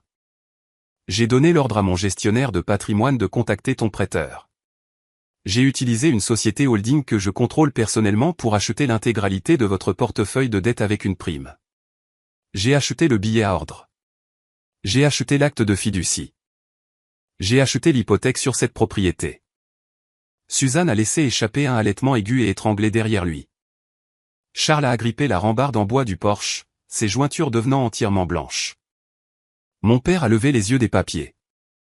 Il respirait lourdement, sa poitrine se soulevant alors que son cerveau essayait désespérément de trouver une échappatoire, un moyen de s'en sortir, un moyen de réaffirmer sa domination. Mais il n'y a pas d'échappatoire dans l'acquisition de dettes d'entreprise. Il n'était qu'un responsable logistique de province qui avait essayé de jouer à un jeu à haut risque dans le capital risque, et il avait été entièrement surpassé par la fille qu'il avait jetée. « Tu ne peux pas faire ça », a-t-il lâché dans un soupir étranglé. « Tu ne peux pas acheter ma maison. C'est illégal. C'est la famille. C'est une acquisition d'entreprise standard, Richard, les jeux corrigés calmement. Tu as offert cette propriété physique comme garantie pour un prêt commercial à haut rendement afin de financer une application pour nourriture pour chiens qui n'avait aucun revenu. Tu as parié le toit au-dessus de ta tête sur son délire. Tu as perdu le pari et la banque a encaissé. Je suis la banque maintenant. Je suis passé devant lui, posant le pied sur la première marche en bois du porche.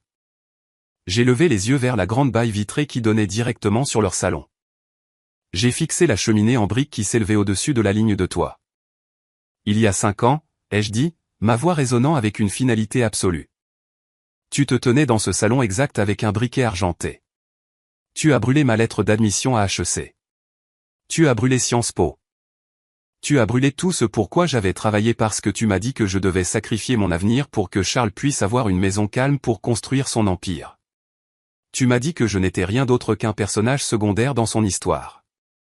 Je me suis retourné pour leur faire face depuis la position surélevée des marches du porche. J'ai baissé les yeux sur mon père qui serrait les documents de saisie comme un bouclier qui ne pouvait pas le protéger. Eh bien, j'ai audité son empire, ai-je dit froidement. Il ne vaut absolument rien. C'est un escroc et tu es en faillite. Et depuis 9 heures ce matin, je suis l'unique propriétaire légal de ce bien.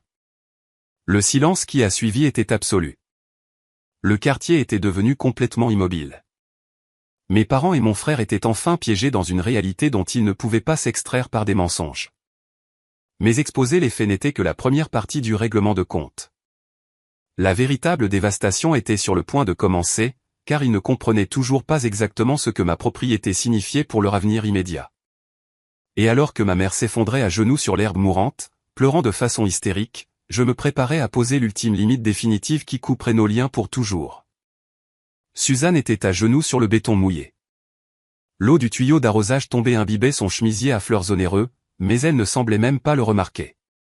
Pour une femme qui avait passé toute sa vie d'adulte terrifiée à l'idée qu'un seul brin d'herbe ne soit pas à sa place, l'avoir abandonné complètement sa dignité physique était profond.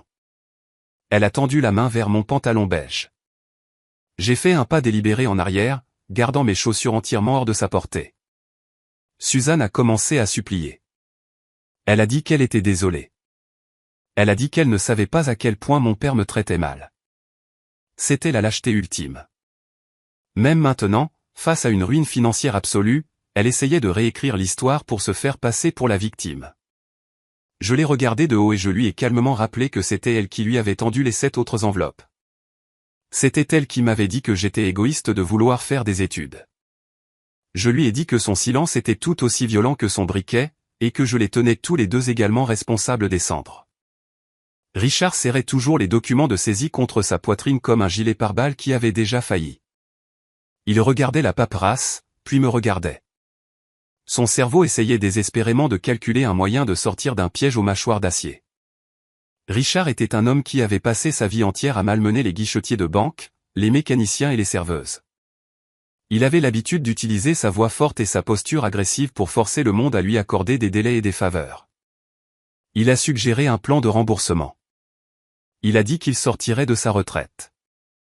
Il a dit qu'il prendrait un emploi de gérant dans un entrepôt de bricolage et qu'il me rembourserait chaque mois jusqu'à ce que la dette soit apurée. Je n'ai pas élevé la voix, mais mes mots ont tranché l'air estival humide comme un scalpel. Je lui ai dit que la dette garantie totale s'élevait à plus de 1,5 million d'euros. J'ai décomposé les mathématiques brutales pour lui. J'ai expliqué que même s'il travaillait 80 heures par semaine pour le reste de sa vie naturelle, l'intégralité de son salaire ne couvrirait même pas les intérêts mensuels générés par le prêt principal. Il avait parié sa sécurité physique sur l'argent du capital risque à haut rendement et il avait perdu de façon spectaculaire. Il n'y avait aucun plan de paiement qui puisse combler un déficit d'1 million d'euros. Puis Charles a enfin parlé. Mon frère de 28 ans s'est avancé depuis le porche. Son visage était rouge et tacheté. Il a essayé de bomber le torse et a utilisé le même ton exigeant et capricieux qu'il avait utilisé toute notre vie. Il m'a dit que j'étais complètement déraisonnable. Il a dit que je détruisais la famille pour une rancune d'enfance. Il a exigé que j'efface le prêt parce que son application pour nourriture pour chien n'était qu'à une mise à jour de code majeur de devenir rentable et de tous les sauver. Je me suis tourné entièrement vers Charles. Je l'ai regardé de la tête aux pieds, l'analysant de la même manière que mon logiciel analysait un actif d'entreprise défaillant. Je lui ai dit qu'il ne savait pas coder. Je lui ai dit que sa base d'utilisateurs actifs quotidien était de 0.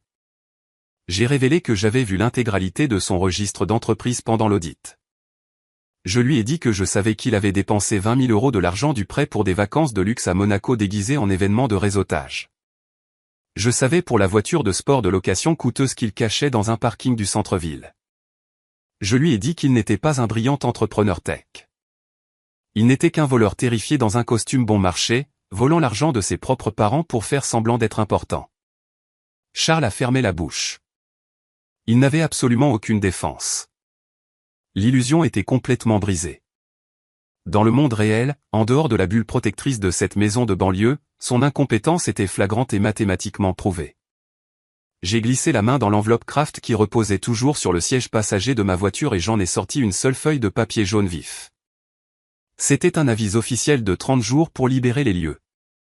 J'ai monté les marches du Porsche et je l'ai remis directement à Charles, le forçant à tenir la réalité physique de son échec. J'ai expliqué les lois strictes en matière d'expulsion en France. Je leur ai dit qu'ils avaient exactement 30 jours pour emballer les effets personnels que les tribunaux de faillite leur permettaient de conserver et de quitter la propriété. Je leur ai conseillé de commencer à chercher de petits appartements en location immédiatement. S'ils étaient encore à l'intérieur de la maison le 31e jour, je ferais venir les forces de l'ordre pour les expulser physiquement et placer leurs affaires sur le trottoir à la vue de tout le quartier. Suzanne a laissé échapper un hurlement horrifiant depuis l'allée. C'était un son d'agonie sociale pure. Elle m'a regardé, le mascara coulant sur son visage. Elle m'a demandé ce que j'allais faire de la maison. Elle m'a supplié de simplement la garder au nom de la famille. Elle a dit qu'elle ne supporterait pas l'idée que ses amis du country club voient un étranger vivre dans sa maison. Elle a dit que l'humiliation publique d'un panneau de saisie bancaire sur la pelouse allait littéralement la tuer. C'est à ce moment précis que j'ai asséné le coup de grâce final et dévastateur. C'était la récompense inattendue qui la couperait définitivement de la communauté qu'elle valorisait plus que sa propre fille. J'ai baissé les yeux vers ma mère et j'ai exposé les faits purs et durs. Je lui ai dit que je n'allais pas vendre la maison à une autre famille riche de la banlieue. Je lui ai dit que j'avais déjà signé un accord préliminaire avec une association locale spécialisée dans la construction de logements de transition pour les jeunes majeurs sortant de l'aide sociale à l'enfance et les adolescents en fugue. 5 ans plus tôt, j'avais été obligé de fuir cette propriété exacte au milieu de la nuit avec rien d'autre qu'un sac de sport et 400 euros. Je lui ai dit que j'allais raser au bulldozer son pavillon bourgeois immaculé de 4 chambres et replacer le terrain pour y construire un foyer d'accueil multilogement, un refuge pour les enfants qui n'avaient aucun filet de sécurité. Suzanne a cessé de pleurer. Elle a cessé de respirer complètement. Le sang s'est totalement retiré de son visage. Dans son monde élitiste de la classe moyenne supérieure, la valeur immobilière et l'exclusivité du quartier étaient la religion absolue. Je ne me contentais pas de prendre sa maison. Je détruisais tout son héritage. J'allais forcer ses amis riches et prompts au jugement à regarder un foyer pour jeunes en difficulté se construire à l'endroit exact où elle organisait ses garden parties exclusives l'été. Son statut social dans la ville de ses rêves était sur le point d'être définitivement anéanti, et tout le monde saurait que c'était sa propre fille qui avait ordonné la démolition. C'était la parfaite justice poétique. Richard a laissé tomber les documents de saisie sur le porche en bois. Les lourdes pages se sont éparpillées sur le plancher, soufflées légèrement par la brise chaude de l'été. Il s'est appuyé lourdement contre la rambarde en bois, ressemblant à un homme à qui on venait d'annoncer un diagnostic en phase terminale. Il avait enfin compris qu'il n'y avait absolument aucun moyen de sortir de ce piège par l'intimidation ou la négociation. Le rapport de force avait définitivement basculé. Il était complètement à ma merci et je n'en avais plus aucune à accorder. Je leur ai tourné le dos. Je n'ai pas demandé d'excuses, car des excuses de leur part étaient une monnaie sans valeur. J'ai descendu les marches en bois du porche pour la toute dernière fois. Mon pantalon beige a frôlé ma mère, qui était toujours agenouillée silencieusement sur le béton mouillé. Elle n'a pas essayé de m'atteindre à nouveau. Le poids psychologique de ce qui allait arriver à son quartier l'avait complètement paralysé. J'ai ouvert la lourde portière de la Porsche Panamera grise ardoise et je me suis glissé sur le siège conducteur. Le cuir était frais et sentait l'argent neuf et onéreux. J'ai remis mes lunettes de créateur sur mes yeux, me protégeant du soleil aveuglant de l'après-midi. J'ai appuyé sur le bouton de démarrage et le moteur a rugi, brisant l'atmosphère calme de la banlieue une dernière fois. En enclenchant la marche arrière, j'ai regardé par la vitre teintée. Mon père fixait d'un regard vide les documents légaux éparpillés sur le porche. Mon frère pleurait silencieusement, tenant l'avis d'expulsion jaune. Ma mère était toujours par terre, entourée des hortensias morts qu'elle n'avait plus les moyens d'arroser. C'était un portrait parfait des conséquences. J'ai reculé hors de l'allée et je me suis inséré en douceur sur la rue asphaltée. Je n'ai pas regardé dans le rétroviseur. Je me suis éloigné des ruines de ma famille biologique, les laissant naviguer dans la tempête catastrophique qu'ils avaient entièrement créée pour eux-mêmes. Le conflit était enfin terminé. Les dettes étaient payées en totalité et mes comptes étaient complètement soldés. Mais l'histoire ne se termine pas simplement en partant. Elle se termine avec ce que l'on construit dans l'espace vide qu'ils laissent derrière eux.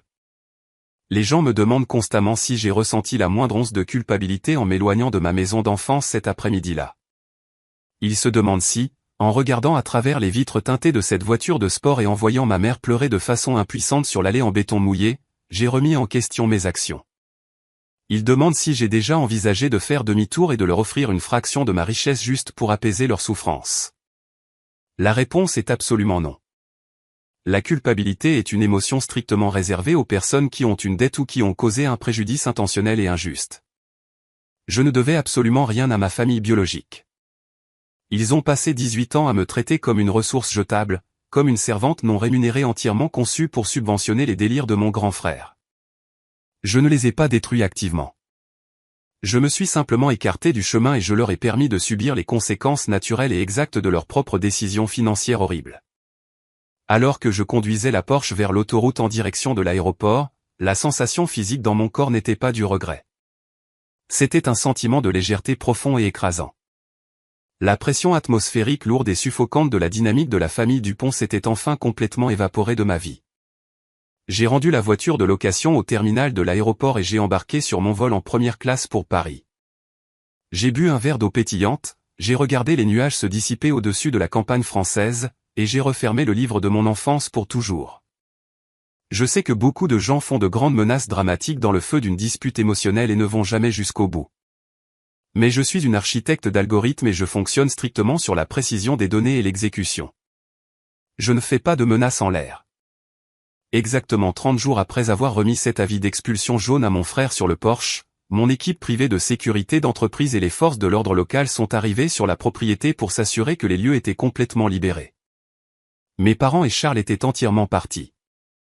Ils avaient réussi à rassembler suffisamment d'argent pour louer un 2 pièces exigu dans un code postal beaucoup moins prestigieux de l'autre côté du département. Mon père avait été forcé d'accepter un emploi de chef d'équipe dans un entrepôt de bricolage, et mon frère travaillait à la caisse d'un magasin d'électronique local. La vaste maison bourgeoise de banlieue où mon père avait arrogamment brûlé mes admissions à l'université était entièrement vide. 2 semaines plus tard, l'équipe de démolition est arrivée sur la propriété. J'ai en fait repris l'avion pour le sud juste pour l'occasion. Je me suis tenu sur le trottoir d'en face en tenant une tasse de café chaud et j'ai regardé les lourds bulldozers jaunes arracher la cheminée en briques du centre même de la maison. J'ai regardé le toit s'effondrer et le revêtement blanc immaculé se briser en 1000 morceaux. Ce fut l'un des moments les plus profondément satisfaisants de toute ma vie d'adulte. Aujourd'hui, si vous passez devant cette adresse exacte, vous ne verrez pas une pelouse de country club bien entretenue ou une maison de luxe cachant des secrets toxiques. Vous verrez un magnifique complexe d'habitation moderne de plusieurs unités conçues spécifiquement pour les jeunes majeurs sortis des foyers et les adolescents fuyant des foyers violents. Il est entièrement financé et entretenu par ma société holding. J'ai pris l'espace physique exact où mon avenir était censé mourir et je l'ai transformé en une rampe de lancement sécurisée pour des jeunes qui ont désespérément besoin d'un endroit sûr pour construire leur propre avenir. Parfois, l'acte d'amour-propre le plus profond consiste à laisser les personnes toxiques affronter la destruction exacte qu'elles ont construite pour elles-mêmes. Je n'avais pas besoin de sauver mes parents parce que je m'étais déjà sauvé moi-même. Et je ne l'ai pas fait entièrement seul. Je me suis construit une nouvelle famille à Paris, une famille de cœur. Mon mentor, Vivienne Vasseur, m'a appris que le sang biologique n'accorde pas automatiquement à quelqu'un un siège VIP permanent à votre table. Vivienne m'a montré à quoi ressemble un véritable soutien inconditionnel dans le monde réel. Elle n'a pas exigé que je me fasse toute petite pour qu'elle se sente puissante. Elle a exigé que je m'élève pour atteindre mon propre potentiel illimité. Elle m'a appris que le véritable pouvoir dans cette société ne consiste pas à crier le plus fort dans un salon de banlieue ou à malmener ses enfants pour flatter son propre ego. Le véritable pouvoir consiste à être la personne qui tient discrètement le stylo qui signe le contrat final et juridiquement contraignant. Aujourd'hui, je siège au conseil d'administration de l'une des sociétés de capital risque les plus impitoyables et les plus prospères de Paris.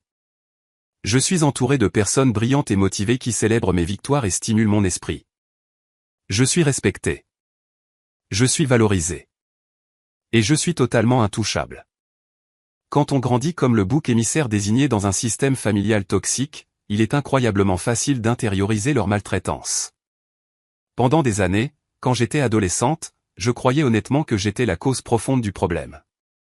Je pensais que si j'avais de meilleures notes, si je travaillais un peu plus dur, si je restais dans mon coin, peut-être qu'ils finiraient par m'aimer comme ils aimaient Charles.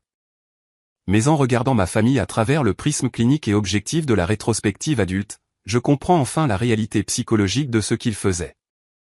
C'est un concept psychologique appelé l'estime de soi conditionnelle.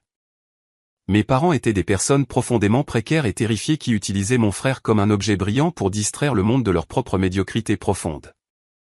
Ils avaient désespérément besoin que Charles soit un génie pour se sentir important dans leur country club. Et ils avaient besoin que je sois un échec pour avoir un point de référence auquel le comparer. Mes réussites menaçaient toute l'intégrité structurelle de leur illusion. Mon père n'a pas brûlé mes lettres d'admission parce qu'il me détestait. Il les a brûlées parce qu'il était absolument terrifié par moi. Il savait que si on me laissait réussir, je finirais par les dépasser, par être plus intelligente qu'eux et par exposer la vérité indéniable qu'il était un raté. Leur rejet n'a jamais été le reflet de ma véritable valeur. C'était simplement le reflet de leur propre cassure profonde et irréparable.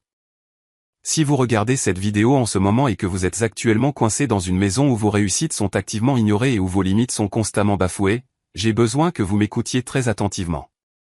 Vous n'êtes pas un fardeau. Vous n'êtes pas un plan de secours. Et vous n'êtes absolument pas un agneau sacrificiel destiné à être abattu pour l'ego fragile d'un enfant prodige. Les personnes censées vous protéger pourraient essayer de brûler votre avenir pour se tenir au chaud, mais elles ne peuvent détruire que ce que vous leur permettez de trouver. Alors, cachez vos lettres d'admission, cachez votre argent, préparez votre sac de sport en toile dans le noir pendant qu'ils dorment. Partez dans le silence total et ne regardez jamais en arrière. Construisez votre forteresse brique par brique dans l'ombre où ils ne peuvent pas vous atteindre. Parce que le succès n'est pas seulement la meilleure vengeance. C'est le seul miroir assez grand pour obliger vos bourreaux à regarder leur propre reflet pathétique. Vous avez le droit fondamental de partir. Vous avez le droit de bâtir un empire massif et vous avez le droit de verrouiller les lourdes portes envers une fois que vous avez atteint le sommet absolu. Merci beaucoup d'avoir écouté mon histoire et d'être resté avec moi jusqu'à la toute fin. Si cette histoire a résonné en vous, si vous avez déjà dû couper des liens toxiques pour sauver votre propre vie, s'il vous plaît, cliquez sur ce bouton d'abonnement et laissez un cœur dans les commentaires ci-dessous. Je lis chacun de vos messages, et votre soutien direct aide ces histoires à atteindre les personnes exactes qui ont désespérément besoin de les entendre aujourd'hui. N'hésitez pas non plus à consulter la boîte de description ci-dessous où j'ai mis des liens vers plusieurs autres vidéos incroyables sur la survie aux familles toxiques, l'établissement de limites infranchissables et la revendication de la vie magnifique que vous méritez réellement. N'oubliez pas, vous êtes le seul auteur de votre propre histoire. Ne laissez jamais personne d'autre tenir le stylo. On se retrouve dans la prochaine vidéo. Prenez soin de vous. Bien qu'il puisse être profondément dévastateur de réaliser que les personnes qui partagent votre ADN, les parents même qui étaient censés protéger, nourrir et célébrer votre potentiel pourraient au contraire voir votre brillance comme une ombre menaçante projetée sur leur enfant prodige préféré. Vous forçant à endurer l'expérience déchirante de voir vos incroyables réussites littéralement réduites en cendres dans une cheminée de banlieue juste pour garder au chaud leurs fragiles illusions de supériorité. La leçon ultime de ce voyage est que vous n'êtes jamais définitivement lié aux rôles toxiques qui vous sont attribués dans un foyer dysfonctionnel. Au contraire, vous possédez le pouvoir absolu et indéniable de faire vos bagages à la faveur de la nuit, de vous éloigner des attentes étouffantes de personnes qui ne vous apprécient que comme une ressource jetable, et de construire discrètement une forteresse de succès intouchable à partir de zéro. Prouvant que la véritable famille n'est pas déterminée par l'obligation biologique, mais par les personnes dont vous choisissez délibérément de vous entourer. Des mentors fidèles, des amis et des alliés qui stimulent votre esprit et célèbrent vos victoires sans condition. De sorte que lorsque viendra inévitablement le jour où vos agresseurs seront contraints d'affronter les conséquences catastrophiques de leurs propres décisions profondément imparfaites et égocentriques, vous pourrez vous tenir en sécurité de l'autre côté d'une frontière impénétrable. Complètement libéré de la culpabilité, réalisant pleinement que partir n'était pas un acte de vengeance, mais l'acte d'amour-propre le plus profond imaginable.